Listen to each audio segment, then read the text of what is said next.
Hey everybody, thanks for joining me on this. I'm really excited to start this series off.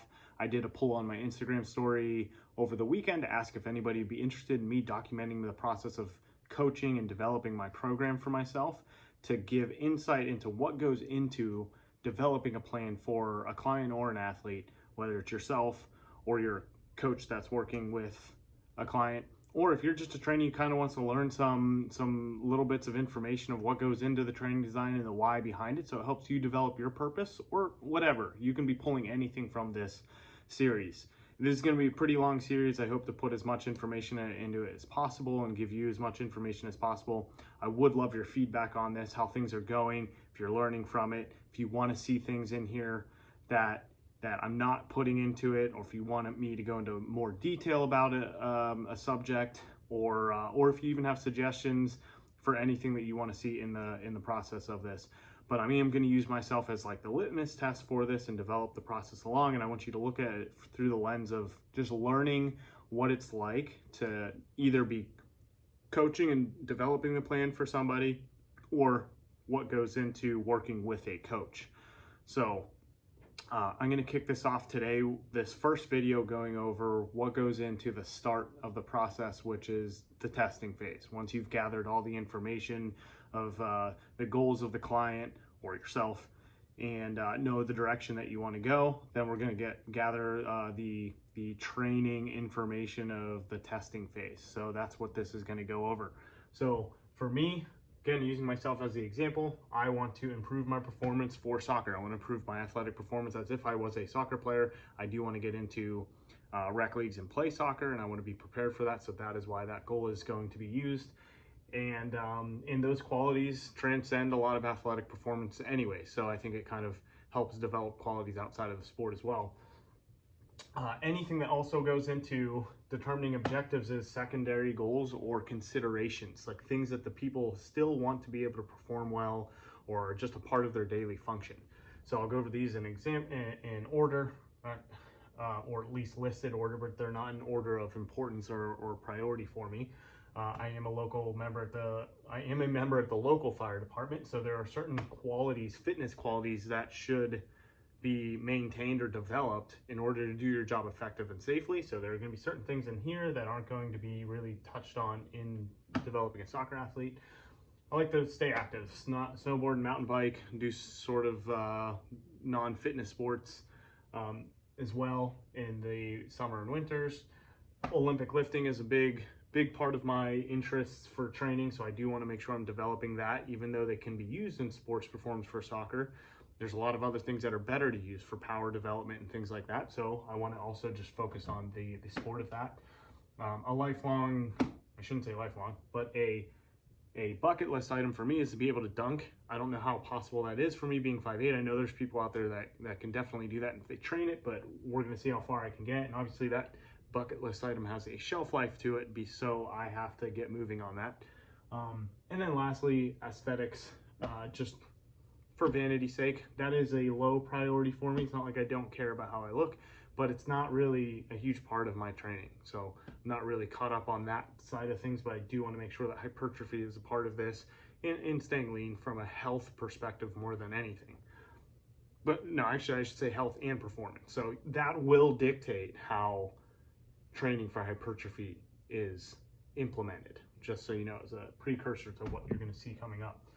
So the first thing that goes into that when you're developing the testing phase is to first off understand the qualities that go into that function or athlete. So for me, focusing on soccer mostly, these are the qualities that would develop a competent soccer athlete. You have max strength, max power and explosive strength, max velocity, muscle endurance, aerobic power or capacity, alactic, anaerobic, power capacity, coordination, agility, mobility, and then actually work capacity. It does pertain to soccer, but I actually fit this in here for the firefighter tactical athlete perspective. So I have something measurable to make sure that I am maintaining that quality while still focusing on this, even though these are going to help with work capacity and some of these other goals. So that is in there specifically just for that. I don't really have any other tests that I had to put in here for these other things, other than two things that I'll go over in a minute. But realistically, training for soccer is going to cover a lot of these things as well. So, but first off, like I said, you have to create a list of qualities. No matter what the function or sport is, you should have lists of qualities that function needs to be competent at. Okay. Once you do that, then you should have a list of tests for those, and these tests can be can vary from person to person, sport to sport, program to program, but realistically you should have stuff that is measurable and repeatable for the client, and then also across the population, so that you know where they sit from an absolute scale. So are they elite, or are they intermediate, are they beginner, things like that.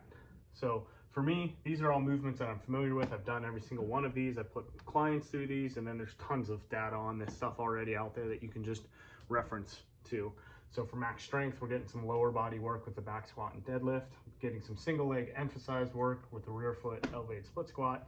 And then for upper body, it's not really so much need upper body for my soccer specific goals, but for the aesthetics or hypertrophy side, as well as tactical athlete side, you know, upper body strength is going to be important. So I am actually just going to test this as, I didn't pick yet, but probably either a 5 or an 8 RM to kind of cover both my hypertrophy and max strength side.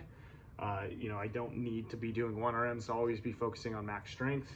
The upper body especially has a lot of variability within it. So, you know, I think that kind of covers everything on that.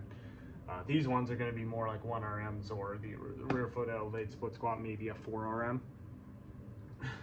For the max power and explosive strength, I'm going to use a vertical jump, broad jump, to get some vertical and horizontal power. That'll cover things for the sport of soccer, as well as firefighting and even Olympic lifting to an extent. Power clean, that'll cover some Olympic lifting, as well as explosive and max power for for all these goals. And then RSI, reactive strength index, which I will cover more specifically when we get into training for that and whatnot, if you're not familiar with that. Max velocity, a 20-yard sprint, just measuring times at 5, 10, and 20, so that I could see where the acceleration points are and where max velocity is hit for at least that distance.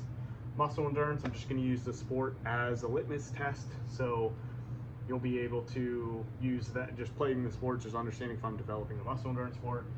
Aerobic endurance, 5K run, aerobic power capacity, 1 mile run. Both very simple tests there that I can repeat and tons of data on. And I will develop probably more tests for this down the road. For anaerobic power and capacity, I'm going to need a RAS test. If you're not familiar with that, it's a running anaerobic speed test. So you're just sprint intervals, basically. Not very long, but enough to test the anaerobic capacity and power output. Coordination, agility, I'm going to do a 5-10-5 shuttle, so there's quick change of directions and bursts of speeds there. And then mobility for a soccer player, hips and ankles, but realistically I'm going to do an entire movement screen on this, or on myself, so I understand all of my movement quality. And then more capacity, I haven't quite developed what tests or picked what tests I'm going to use for that, but that's really going to be more specific to tactical athlete based stuff. Okay, so I understood the goals and the objectives of where I want to go. I developed a list of qualities that I need to be competent at, and I can be, and then associated the tests with it that I can use for measurable and repeatable progress tracking. I mean, to see where the progress is going, and then I'm going to go through these tests. I'm going to analyze them. I'm going to pull out what information it gives me, which is going to tell me what I need to use to train for those things to make them better. What things do I need to get better at? What things am I already good at? How do I put the plan together? And then start to develop out the long-term plan. And I'm going to use a typical soccer season as the end goal here, so an objective end basically right around the beginning of September. So that's where I want to develop, or that's now I have the timeline for it. And so when I get all this information down, I'm going to do another video of me going through that, putting the plan together so you can see how I put a plan together and what goes into that, and then breaking it down backwards, reverse engineering it down to the starting point. This is me right now that I just did the testing. This is the results. This is who I am in the training perspective or physiological perspective. And this is what I have to get to. Now we have to create the map for it. Okay, so thanks for following along. Let me know if you want to see anything, if you have a question, comments, and I'm glad that you're following along with me.